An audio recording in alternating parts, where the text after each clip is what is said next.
नमः। जय अवंती।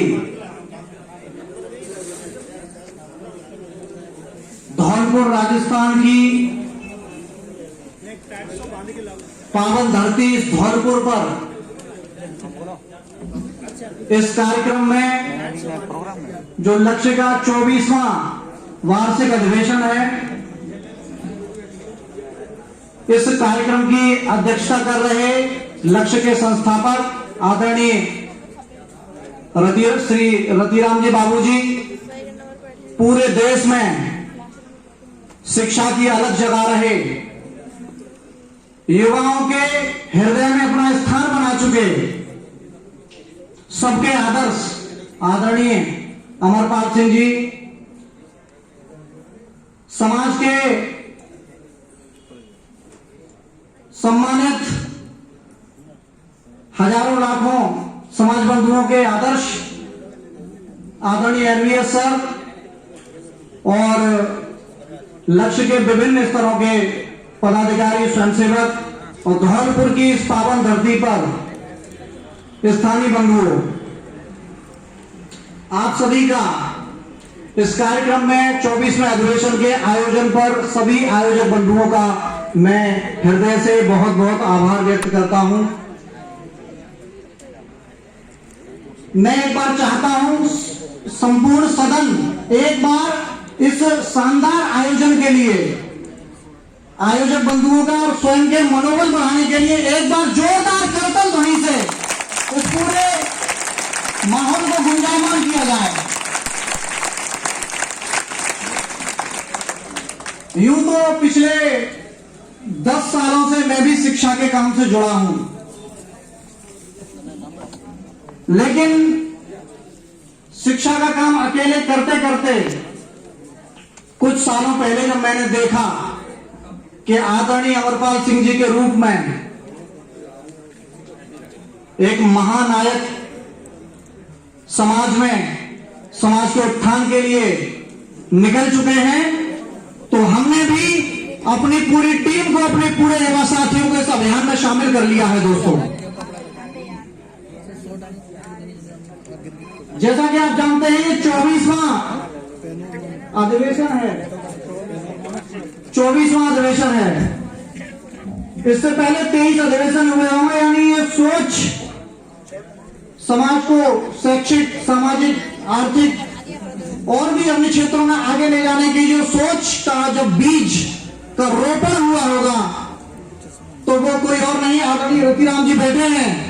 मैं बहुत ज्यादा तो आदरणीय रतिराम जी के बारे में नहीं जानता, लेकिन जब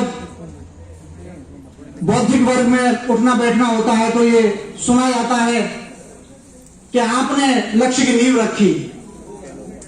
मैं चिंतन कर रहा था और मैंने महसूस किया कि संगठन रिले दौड़ की तरह काम करते हैं। आपने रिले दौड़ देखी है? रिले मैं तो कोडले उसको चालू करवाऊंगी है। हेलो हेलो हेलो, आवाज आ रही है उसमें से? हेलो हेलो हेलो, उसको चालू करो। रिले दौड़ के बारे में लोग आप जानते होंगे। रिले जानते हैं, जिसमें टुकड़ों में भागना होता है। अपनी टीम और जो हाथ में पकड़ के भागते हैं वो क्या होती है? बैटन। क्या बोलते हैं उसको? बैटन। और बैटन को लेके पूरी ताकत के साथ नियत स्थान तक हमको जाना होता है और अपनी पूरी सामर्थ्य के साथ अपनी दौड़ पूरी करने के बाद अपने आगे वाले साथी को वो बैटन हम थमा देते हैं और फिर नए हमारा जो साथी है उसका काम शुरू हो जाता है उस बैटन को लेके पूरी ताकत के साथ दौड़ने का। ये संगठन भी इस बैटन की तरह, रिले दौड़ की तरह काम करते हैं। आज से जब इस लक्ष्य की स्थापना हुई होगी तो ये बैटन कहां कहां से होती हुई आज बहुत ही सक्षम हाथों में ये बैटन है, और ये बैटन जिन हाथों में है उन हाथों का नाम है आदरणीय अमरपाल सिंह जी लोधी। मैं चाहता हूं एक बार जोरदार तालियों के साथ स्वागत किया जाए।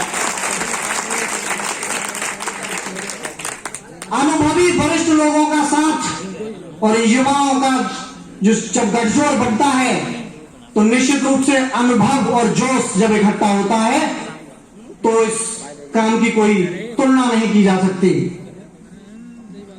अब बैटन हम दौड़ रहे हैं लेके, और हम जब तक बैटन हमारे हाथों में है, आदरणीय अमरपाल सर के हाथों में है, हम पूरी ताकत के साथ दौड़ेंगे। और जब ये बैटन हम किसी अन्य को सौंपेंगे तो ये वो आने वाली पीढ़ी हमारी दौड़ से प्रेरणा लेगी कि हम हमारे जो पूर्व जो बैटनधारी थे उन्होंने कितनी मेहनत के साथ ये बैटन हम तक पहुंचाई है। यहां मैं देख रहा हूं विद्यार्थी बहुत अधिक संख्या में है। मैं चाहता हूं कि एक छोटा सा मंत्र, चूंकि मैं भी बेसिक में अध्यापक हूं और मैं ये जानता हूं कि युवा चाहें तो परिवर्तन कर सकते हैं। मैं एक मंत्र देना चाहता हूं युवाओं को, और उस मंत्र का नाम है भाषाई कौशल में कुशलता। भाषाई कौशल 4 होते हैं। युवा वर्ग जो अभी अध्ययन में है, मेरी बात आप ध्यान से सुनिएगा। भाषाई कौशल 4 होते हैं: सुनना, बोलना, पढ़ना, लिखना। 4 हुए ना पूरे? सुनना, बोलना, पढ़ना, लिखना। आपका एक भी कौशल अगर इनमें से कमजोर रह गया तो आप यकीन मानिए आपको जीवन भर बहुत परेशानियों का सामना करना पड़ेगा। बचपन से ही जब हम अच्छा सुनते हैं तो इसका मतलब है कि हम अच्छा सीखते हैं। अच्छा सुनने से मेरा मतलब है कि अर्थ सहित सुनना। अभी जैसे ये सभा हो रही है, यहां आके वक्ता बोल रहे हैं, और आज के इस कार्यक्रम से न जाने जो अच्छा श्रोता है, जो इस भाषाई कौशल के पहले कौशल को जो अच्छे से सीखते हैं, जो सुनते हैं, वो यहां से बहुत कुछ लेके जाएंगे। और दुर्भाग्य की स्थिति ये भी सच है कि यहां ऐसे भी लोग होंगे जो इस कौशल में निपुण नहीं हैं, जो चीजों को नहीं सुनेंगे तो नहीं सीख पाएंगे। तो युवा पीढ़ी में जो भी बच्चे बच्चियां, मेरे युवा साथी यहां बैठे हैं, आपको अच्छा श्रोता बनना होगा अगर आप जीवन में कुछ अच्छा करना चाहते हैं। यह हुआ पहला कौशल। दूसरा कौशल है बोलना। बोलने से मतलब केवल मंच पर बोलना नहीं है। जब भी आप अपने विचारों को अभिव्यक्त करेंगे, एक्सप्रेस करेंगे, तो आपको एक स्तर पर आना होगा, और जब आप एक स्तर पर आ जाएंगे तभी आप एक अच्छे वक्ता कहलाएंगे। मंच पर बोलना तो बोलने की चरम अवस्था है। अगर आपको मंच पर बोलना आ गया तो इसका मतलब है जो भाषाई कौशल में दूसरा कौशल है वो आप में काफी हद तक उसको प्राप्त कर लिया है। तो युवा वर्ग 2 कौशलों पे मैं बात कर चुका हूं, सुनना, बोलना। अब बोलना क्या है? आप सोचते होंगे कि बोलना मतलब कुछ भी बोलना। बोलने के भी तरीके होते हैं। एक उदाहरण दूंगा। एक राजा ने अपना भविष्य जानने के लिए एक ज्योतिषी को बुलाया कि मेरा भविष्य देखो आप।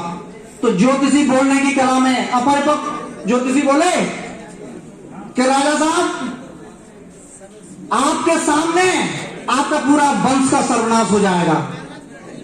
तो राजा साहब को गुस्सा आ गया। मैं समझ रहा हूं, बिल्कुल बिल्कुल। तो राजा साहब ने उसको भगा दिया। दूसरे ज्योतिषी को बुलाया, उन्होंने कहा मेरा भविष्य देखो। तो भविष्य में देख के उन्होंने कहा कि राजा साहब, आपके वंश में सबसे अधिक आयु है। तो राजा ने कहा वाह, बहुत अच्छे, उसको पुरस्कार दिया।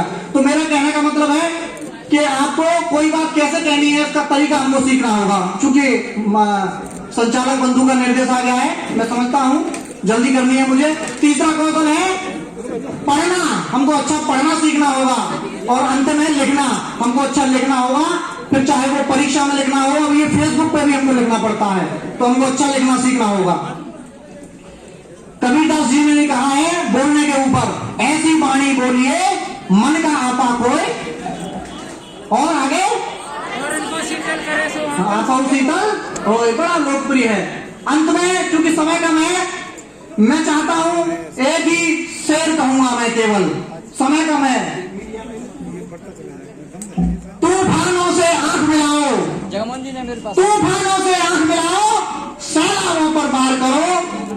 तूफानों से आंख मिलाओ, सैलाबों पर वार करो।